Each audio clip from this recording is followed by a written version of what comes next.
Hi, welcome to another episode of TakChek or PekChek. I'm Aaron, I'm Nicholas. and we are an education lifestyle podcast where each week we take a topic and then we discuss it, and at the end of the podcast we decide whether or not it is interesting, which is TakChek or frustrating, which is PekChek.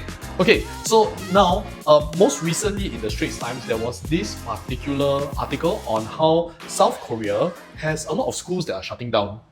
And I think because South Korea's birth rate is particularly low, I was watching some other podcast recently, and it said that the South Korea's birth rate is even lower than that of Singapore. We think that Singapore's birth rate is quite low already. I think we are really quite decently low. Okay, they are even lower. Yeah, even though I believe it's like 0.7 something births per woman, whereas Singapore is 0.97. Wow, okay. I think. They're not even 0.97. replacing themselves. Yeah. Okay. And this is per woman. So in order to replace yourself, it's supposed to be 2.1. Yes. 2.1 births per woman. Okay. Yeah. So progressively there is a quarter lesser every generation, something like that. This one I'm not 100% sure. But yeah, I think South Korea is in a slightly more poorer position than Singapore in terms of at least the birth rate, right? So naturally, because the birth rate is so low, cohort-wise, I think it's also understandable that the student cohort is shrinking and shrinking. And this therefore has led to a number of schools closing down. So I think there is this particular problem that because the schools have closed down, right, there are a lot of abandoned school buildings that remain neglected, sometimes for decades even.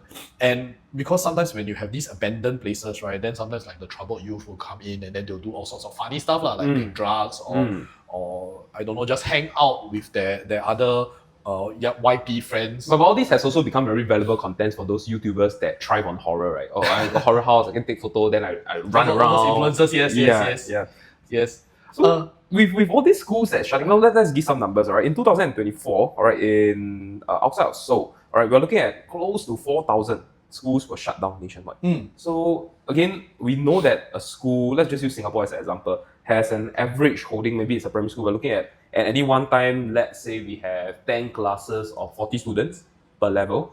So let's say we have 6 levels, so 6 times 40 at any one time, 6 times 400. If let's say the whole school were to come together, that's 2,400. And that's excluding the staff members and all. So my experience, because last time I used to stay in Japan, Yeah. I suppose in Korea, outside of the city, the schools will tend to be smaller. So I'm willing to believe it's actually about half the amount. Okay. But winding down close to 4,000 schools, I think this is a very big testament that the birth rate is really declining. And I think they are moving more towards merging the schools to conserve and to optimize manpower. Yeah. But the schools just remains to be abandoned. Where do you think is it because it's more expensive to demolish a school than to just leave it neglected? I think it's just easier to just leave it neglected. I think if let's say you're the town mayor, right?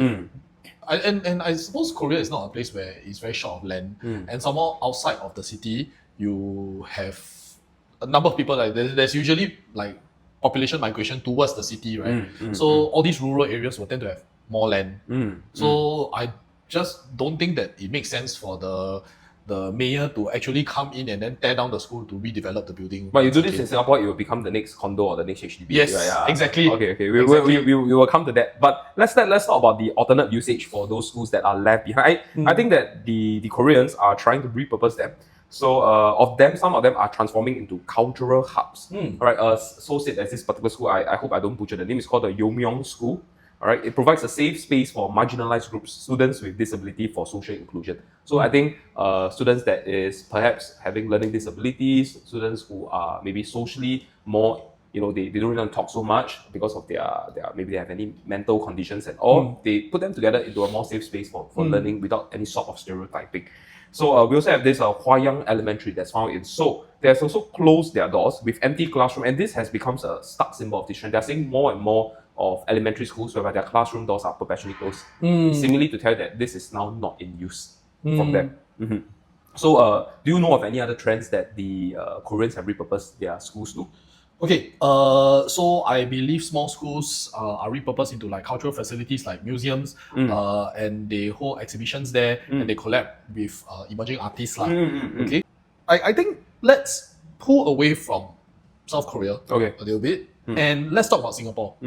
So in Singapore, we also have this problem with the declining birth rate. We have. I felt like the the first salvos that was being fired was, for me at least in the recent years, was the merging. There was a huge merging of JCs. Yes. Yeah. So there wasn't SRJC now, but now we know as ASRJC and the sense Serangoon. I think you recall like maybe a few days ago I went to go find you and we agreed to meet near SRJC and we both come from SRJC, right? Yeah. And when I keyed the name Serangoon Junior College into my GPS, right? You can't find it. I can't find it. So you need to put Anderson. Yeah, the first word that comes up was Anderson And Serangoon. Serangoon. And in my heart there was this pinch of like sadness. I'm like, Your nostalgia. the school that I used to go to is no longer existing. Correct.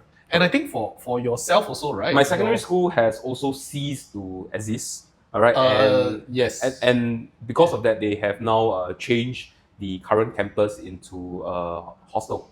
Right. Yes, it's hostel for healthcare, migrant healthcare workers. Correct. And I actually seen the premises. Actually, it looks quite nice. It looks good. Yeah. So actually, MOE has announced the mergers of 46 schools since 2019. So the salvos of me telling that JCs are merging, that's not the first firing scene. Right? There was a lot coming after that, and there was primary schools, secondary schools, and JC. And this is really, I think now we can't sweep this under the carpet. It's really because of declining birth rates, right? And there's a changing demographics in housing estate. I mean, we are all parents here, but I do know of a very popular phrase, not of recent, but maybe in the past 5 years or so. It's called DINK, D-I-N-K.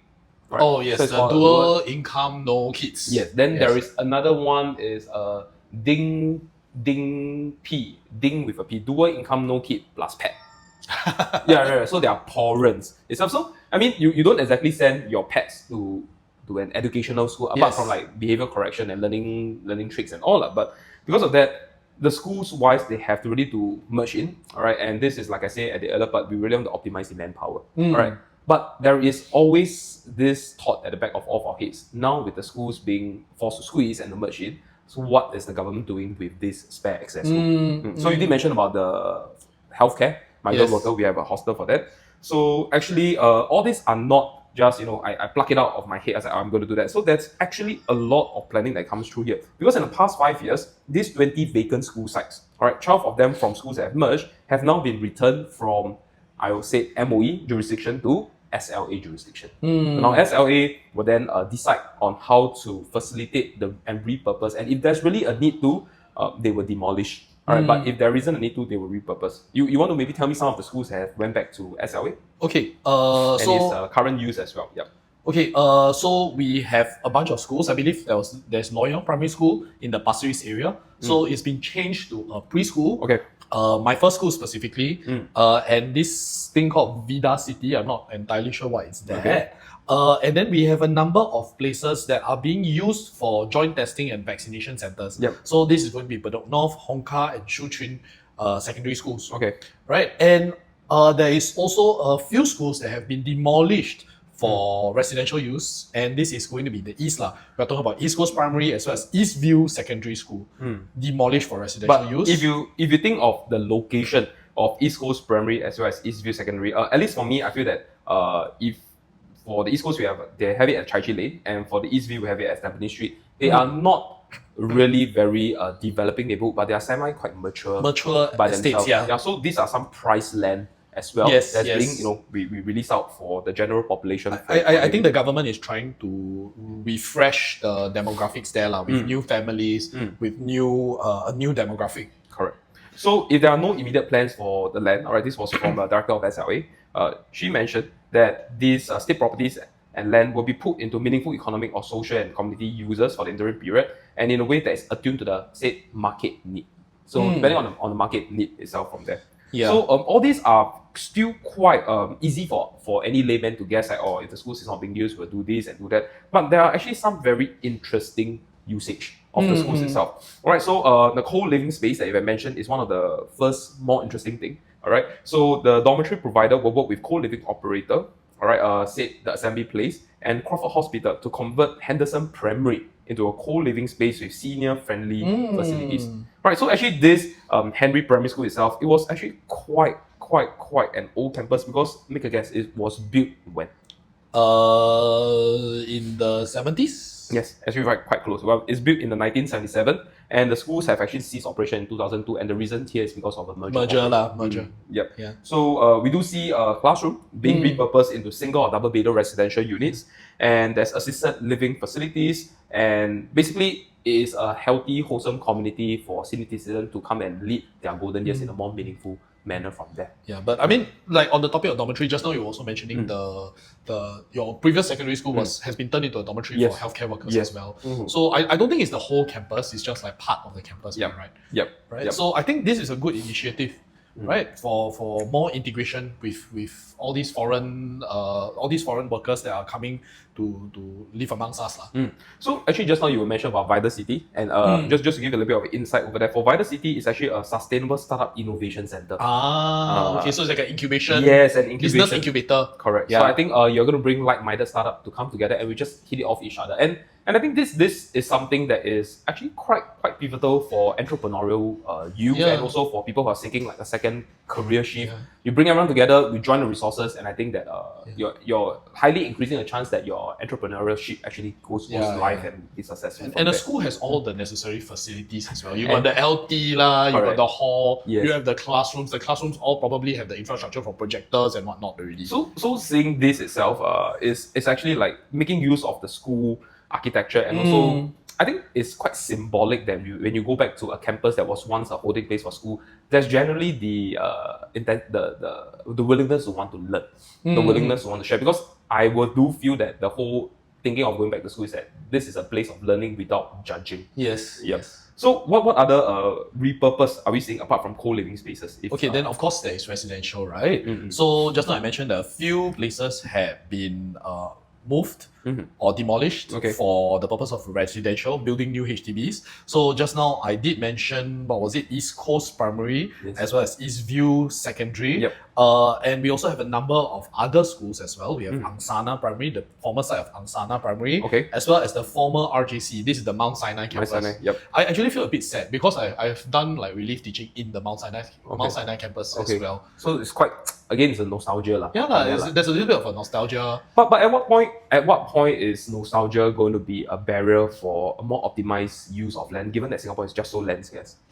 This one is not the question that I feel that I'm qualified to answer. But let's say I say that, we have a Fort Canning, it's like a memorial and everything. So again, this is a far throw, but what if we really doesn't have enough space, then can we consider to repurpose Fort Canning to go and have like properties and everything? Because eventually this is sort of like a double-edged thing, because if there's a declining birth rate, it will relieve the housing pressure of building new houses.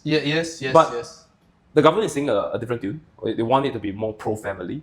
But if you're going to be more pro-family, there's going to be, let's say now there's a boom in the population. Eventually, in about 20 years' time, this particular boom will cause this population to grow up, and then they are mature enough to have their own family. Then we're going to get the land itself from there. So I feel like there might eventually come a point of putting aside nostalgia for practicality. Yes. There is one place though which I personally feel very, very strongly that the government should not have torn down. And that's the Old National Library. Do you recall? The one with the red bricks, the colonial building. And really, I feel it's such a waste that they tore it down. I don't know what the site is now. I think only the walls are left. But it's such a waste. They could have at least repurposed the building or something if they wanted to shift the National Library away. But I'm sure you're not the only one that's feeling quite heavy and strong about this. I think there was also a huge... It's a colonial building. It's part of our history, But anyway, I think RJC, we do know of some people who did attend RI and RJC, and they felt quite strongly about the whole Mount Sinai campus being demolished. So they all went for the actual say goodbye to the location sort of thing. So even in the Gen 2024 itself, there was also schools that's near Commonwealth MRT that was actually cleared to make way for housing as well. But this is a very good land parcel, I would say, quite prime in Commonwealth. So we have also Macpherson ITE, right? That itself has a very strong meaning to me, because my former place was actually the Macpherson ITE, my former house itself. My former place was built on the Macpherson ITE. Actually, to add on to the RJC, this is not the first time that RJC is moving and the whole campus was demolished. Do you know where RI used to be or not? The original RI. It's not Bishan, right? It's not Bishan. So and where was that? Because my dad used to attend RI, and then he told me, right, it's at Raffles City. Wow, That's even more prime. Raffles Right? City. I mean, but it's very symbolic. Like, RI is in Raffles City, right? Yes. Yeah. Ah, Yeah. okay. So it's a Raffles City. So I suppose at some point, like you really have to, you gotta do means you gotta do, right? Yeah. For the purposes of development. Correct. Right. So- yeah. So the final use that the government is pouring money into is to develop the art scene, okay, and to encourage new businesses to open. So I think one place we've been to this place before, and we've brought our kids to this place before, Goodman Art Center, where they're very nice and fun and family friendly sort of exhibits for the kids to go and play around. So which school did Goodman Art Center to open? It started off as this Tun Sri Lenang Malay Secondary School. And that is my mother's secondary school. Really? Yeah, that's my mother's secondary school. Yeah, she always say I'm this Tun Sri secondary school. This was my mom's secondary school. Oh. Yeah, so it eventually got used to house herself. And now you have your SOTA, and very recently it becomes a Goodman Art Center. Yes. So today we are going down like memory lane like that, right? It used to be someone's schools from there. Even in New Baru, it's also one of the hype place right now. Yes. So recently I went to New Baru, and when I went to New Baru, right, there was something very familiar about the buildings right? and the architecture, but I really couldn't put my finger on Do it. you feel like it feels like a quadrangle and you're like at the Parade Square like that? A little bit. So there is this when you go into all these older schools, right, there tends to be this how do I say? It's like these rafters, this shield to prevent the rain from coming in. Yeah. Like it looks like blinds, but it's like fixed. Correct. Right? And I think that added to the whole overall vibe to the school feeling. And then there is the corridors, and then all the shops are where I imagine where all the old classrooms used to be, Yeah. So like the whole feeling of walking down the corridor, and then even you go off to the toilet, it's like one side. Yes. Like another corridor in the corner. Yeah. So like when I went into New Baru, I went there recently to meet up with a friend. Yeah. And there's this feeling that something is so familiar, but I cannot shake what this feeling is. Then after I left the place, then my wife told me, actually it's the former site of Nanqiao Secondary. Yeah. And no shilling over here, but the nasi lemak there is very good. There's a nasi lemak restaurant. Coconut Club. Yeah, exactly. I went to Coconut Club. Coconut Club, right? Yeah. So it was Nanqiao's teachers training school, and after the Japanese occupation, it became Nanqiao Girls High School. And then eventually becomes Nanqiao High School. Yes. So this was quite a big site. It was a 20,000 square meter site. It's out from there. So right now it houses 40 independent Make in Singapore brand, and I think there's a little bit of ownership. I go back, this is a Make in Singapore kind of thing. There isn't a lot of international brands there. You don't have really a lot of retail over there, but it's more of like a very, I think it's a tucked away region. So at first, when I went there with my spouse, I was a bit hesitant to share with my peers and my family because I wanted it to be a very quaint and very like secretive spot. But now I think it's an open secret already. Everyone is spotting over there. Yeah, it's a very open secret from there. Yeah. So moving on from there, we do have conservation as well. So sometimes the school is just so historic that it's better to just conserve and not repurpose them at all. So the former Singapore Chinese Girls' School on Emerald Hill, all right, it was actually being conserved. There was actually quite a lot of the different sites that was being conserved, mainly because each of these building features an architectural style that's representative of its time. So, I mean, saying this gives me a little bit of oxymoronic towards the whole colonial part of the National Library, right? The brick case and all. So, it could have been because, like, again, your National Library was housed in a very prime location. That it seems that there's more economic benefits to just repurpose it from there. But this is Emerald Hill as well, right? And Emerald Hill also is prime lah. also sort of prime. Yes. Yeah. So but we're not part of the deciding team lah. So I'm sure that usually the repurpose has to go through many degrees of panels before they decide to go from there. So the last one that I really want to talk about, and I find that this is actually quite towards my alley, is that they're not being repurposed to office spaces. So the most impressionable one I have was actually the HQ of ShopBack. ShopBack, there's this like extension on your browser, Safari, Chrome, whereby if you were to buy certain items, there's an S button. And if let's say these are one of their approved vendor lists, you get like a percentage of it back. Yes. So a long time ago, I went to Lazada and I bought a Acer Predator screen. That was like, I think 10 years ago. And I remembered that I was using ShopBack, and it was only until very recently that ShopBack prompted me that, hey, you need to draw out your earnings. And to my surprise, I bought the stream for around 1,000 plus. My cashback was like $60. I mean, that's like a 6% cashback. And Actually, that's not bad. That's really decent. Yeah. So the ShopBack itself was actually a campus. All right, they have repurposed it. All right, in one of the schools, and I think the whole idea here is that when you go back to this kind of educational building, you have your shop, your HQ over there. the staff will want to come back. Feels like it's a place of learning and sharing, and I think there's still a certain degree of nostalgia that I'm coming back into like a school to work, and like I said, like, it generally just encourage creativity. But I want to play the devil's advocate. What happens if you didn't have a good relationship with school? What then if happened- let's say you now working at the shop back HQ, right? Then you go in and every day you feel like you're gonna tekan by the discipline master, you know. Bring back all these memories.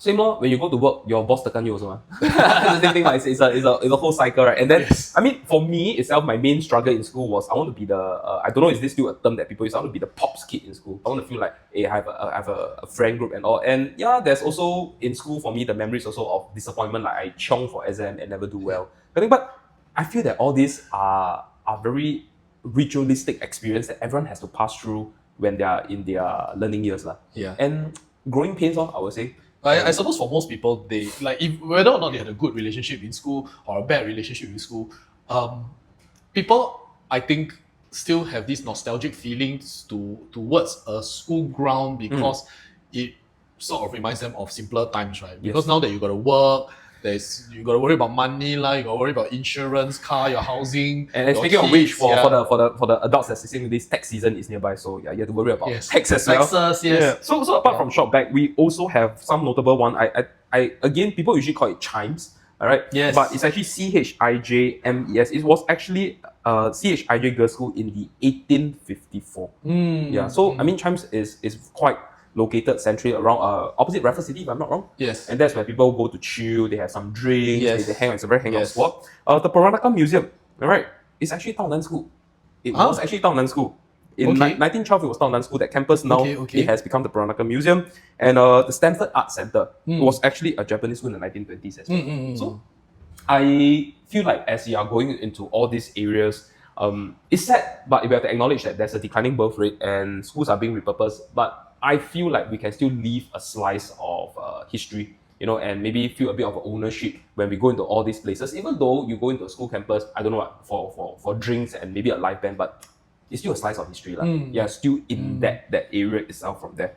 But unfortunately, I think that unless the birth rate in Singapore actually starts to improve, which I think is a very, very long up from there, I think we will be seeing more and more schools closing down and being repurposed. We're going to go the route of South Korea, right? Yes, and I will be even sadder if, let's say, somewhere in the bureaucracy, SLA or HDB, or they start to realize, they do some mathematical formula and realize that, hey, you know what, actually it's better to demolish to build houses than to conserve and repurpose.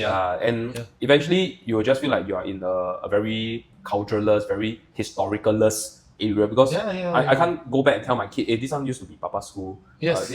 You don't really have that memory lane. I think the lane will get narrower and narrower now, unless they see like repurposing it. There's a more of a binding factor for societal cohesion rather than let's build houses. I think from there. So, what do you think about today's topic? Very heavy for you? Not exactly heavy, but there is a little bit of a nostalgia factor. But I think it's nice to see old schools being repurposed and being used again. So personally, I feel that this is very TakChek. Very TakChek. Yeah. For me, I'm very on the PekChek side. All right. My reason here is because if this is us in this generation, how can you imagine in our fathers and our mothers' time, that degree of nostalgia that they have? I still felt like there was still a certain degree of conservation, simply because I think there wasn't so much of a population boom then. People are not so being woke. People are not so. I think it reflects when times are simpler. So our now, we are looking at places like that being repurposed while we are still wanting to maintain. I'm just worried that during our kids' time, then there's no sort of like a childhood kind of everything thing. become condo, right? Everything becomes condo. Everything becomes like a very purposeful building. Like you come here, do this once, this particular building and its purpose is gone, we have to repurpose it and just like scrape it and change it to something else. I feel like then in Chinese 没有思念没有感情 like that I feel like then it becomes a bit more soulless But I also acknowledge why the PekChek part of me is I also acknowledge that land scarce means that we have to optimize land use. Yes. And often optimizing land use, you will lead to a group of people with pitchfork and torch that's angry they want to conserve But ultimately, I still feel like repurposing is still better than demolishing from that. We want to see how the listeners feel about that, and have your own school campus or a very important place in your life that has been repurposed or demolished because of this kind of a declining birth rate, and to have it being repurposed. All right, thank you. Thank you.